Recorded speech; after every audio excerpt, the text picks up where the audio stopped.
Hey, it's Kappy, and this is Beyond the Plate, Heard, the audio newsletter where I share what's on my plate, literally and figuratively. From culinary insights to restaurants and recipes, it's everything that I'm seeing, tasting, and talking about in just a few minutes. It's not a peer-reviewed culinary journal, it's just my take on what I'm into at the moment, so let's dive in, and I hope you all take something from my plate.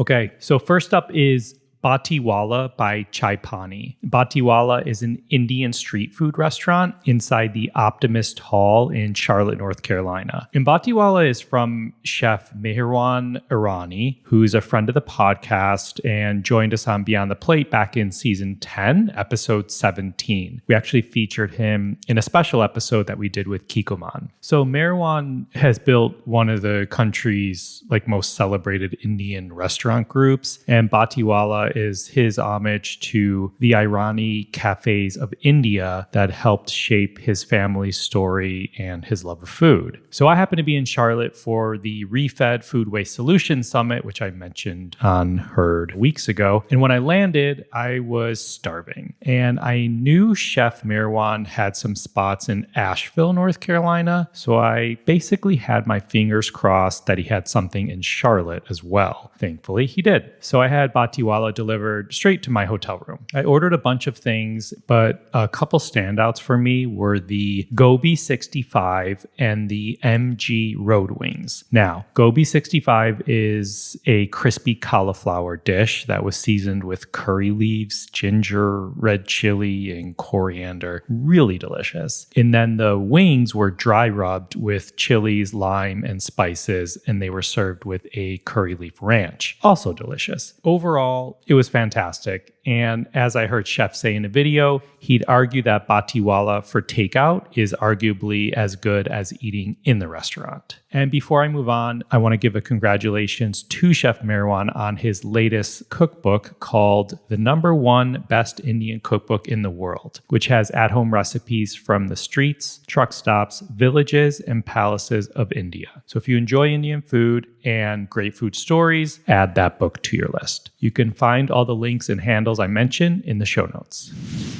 Next up is Juice.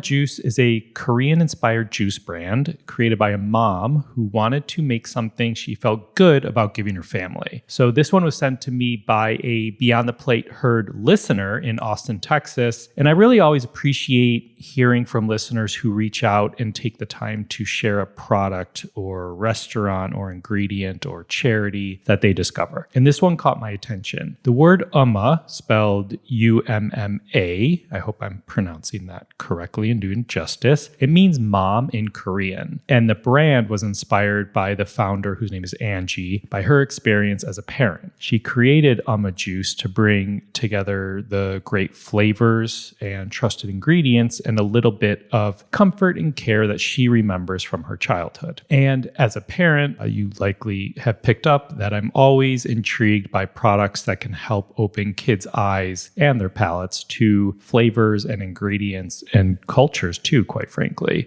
Juice seems to do most of these things in a really fun way through their flavors. They have different blends which all sound really delicious. There's a peach, blueberry, persimmon one that stood out to us, and a mango, pineapple, pear one as well. There's one or two more, but just shouting out a couple of the concoctions here. Anyhow, I ordered some of the juices and I'm going to do a taste test with our family because we're very into taste tests lately. And I think they are a really important way to create opportunities for curiosity in kids and conversation around a table. And again, you can find all the links and handles I mentioned in the show notes.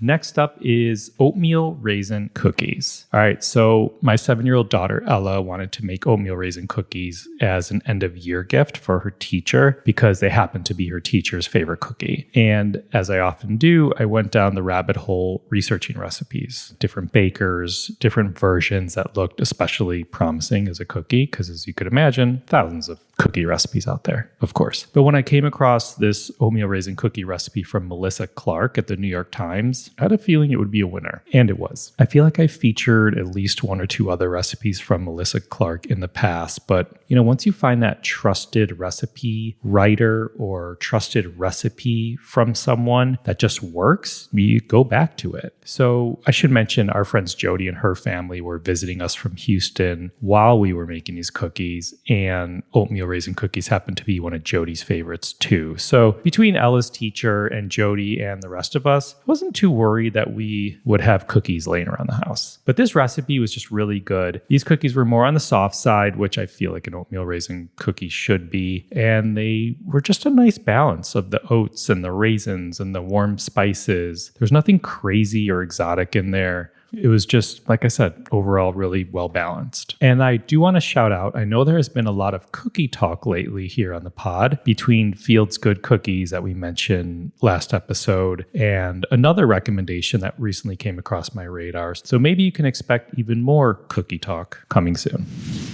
Next is The Humans Who Feed Us. So The Humans Who Feed Us is a storytelling project from an organization called Justice for Migrant Women. And this project shines a light on the people whose work basically powers our food system every day. And there are a few reasons why I wanted to share this project. So number one, I came across this project recently during the James Beard Award weekend in Chicago. I was at an event at Cafe Yaya, and the installation that they did at Cafe Yaya stretched across 2 floors of the restaurant, and it featured these really incredible stories and portraits of people working throughout our food system. I thought that was really neat of them to highlight that. Number 2, for me, this was a powerful reminder that while we often celebrate chefs, restaurants, food brands, our food system at the end of the day is built by countless individuals whose work happens behind the scenes. Farm workers, food processors, packers, distributors, tons of other people who play an essential role in getting the food from a field to our plate. And 3, what really struck me the most, quite frankly, is that it really reminded me that every ingredient we put in our mouth has a story behind it. And most of the meals that we eat depend on the work of people we may never meet. So this project is led by Justice for Migrant Women, which is an organization that champions migrant and rural women's right to live and work with dignity and without fear of sexual violence. So I encourage you all to spend a few minutes exploring the Humans Who Feed Us project. It's pretty thoughtful, it's eye-opening, and it's a reminder of how many people help feed our communities every day. For more information, I'm going to link to this project as well as the organization in the show notes.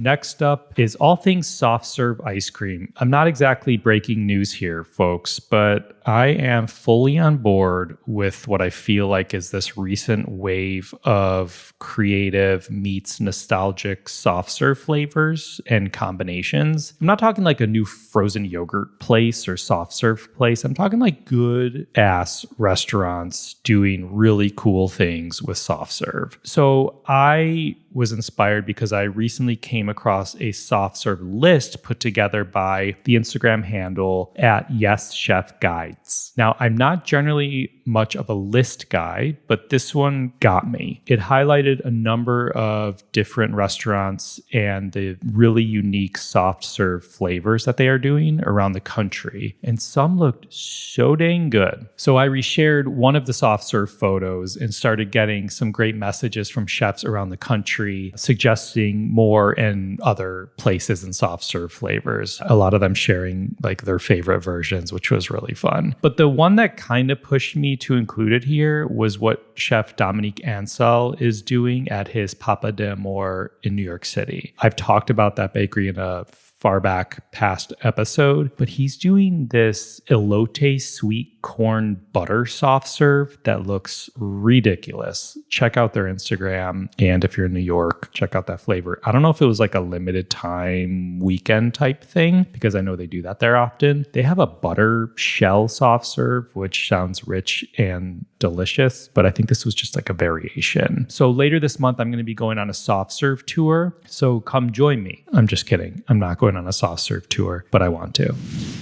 All right, next up is Siete's Mexican rice seasoning. Think of these as the rice equivalent of those little packets of taco seasoning that you grew up with, but for rice. And full disclosure, these were sent to me by the team at Siete, and there were also some of their sourdough-style tortillas and corn tortillas in the package. And the timing, quite frankly, was perfect because we were making tacos that night for dinner. So these Mexican rice seasonings come in two flavors. There's a traditional Mexican rice, and then there's a poblano Mexican rice. But I gotta be honest, instead of using them solely for rice, I actually split one of the seasoning packets between our taco meat and a batch of rice, which honestly, I think I won because both were delicious. And a subtle reminder that when a package comes with specific instructions on the package, I'm not saying like go crazy and off course, but don't be afraid to veer a little off course and get creative with it. So keep an eye out for these rice seasonings. And also, if you don't know, Siete's taco seasonings happen to be pretty darn good too. One last thing before I leave you. So I've been having a lot of conversations lately about beans. Yes, beans. There's actually a global campaign called Beans is How, with a goal of doubling global bean consumption by 2028. And honestly, the more I learn about beans, the more I think they're one of the more overlooked foods out there. Because here's what got me thinking. If you go to almost any restaurant for lunch or dinner, or order in using a food app, and you order a salad, for example, the chances are you have that drop-down list or the options to add chicken, steak, shrimp, or maybe tofu. We've all seen this. But where are the beans on there? Beans are packed with both protein and fiber, which is a pretty rare combination in the food world when you think about it. They also happen to be affordable, versatile, pretty delicious, and happen to be good for the planet too. So a bunch of things got me thinking about this, but most recently there was a New York Times article by Sophie Egan about foods that contain both protein and fiber. And one of the big takeaways was that finding both of those nutrients in a single food is not always easy. Because if you think about it, animal proteins can be high in protein but contain no fiber. And then on the flip side, many fruits and vegetables offer fiber but only a small amount of protein. Beans, lentils, and other pulses, for example, check both of those boxes. So here's my completely unofficial request, not just to restaurants, but also to food writers, recipe developers, and frankly, all of us who spend time thinking about food. Let's give beans a little more attention. Let's make them more widespread on menus. Let's put them in recipes. Let's put them on the protein add-on list, right alongside chicken, steak, shrimp, and tofu. And before anybody thinks I'm just talking theoretically here, two of my favorite dishes I've eaten as of recent were bean dishes. One was at a bar in New York City called Schmuck, where Mo and Juliet serve a cacio e pepe white bean dish that I still talk about. And the other is at Zarella Restaurant in Chicago, where chefs Lee Wolin and Chris Pandel have a bean dish with Calabrian peppers, lemon, and fennel pollen that is absolutely fantastic. That's it. That's the pitch. And if you already love beans, congrats. You've been ahead of the curve this whole time. And I know I've featured beans before here on Herd, whether in recipes or my pressure cooker shoutouts, but maybe it's time I start talking about beans a little more around here.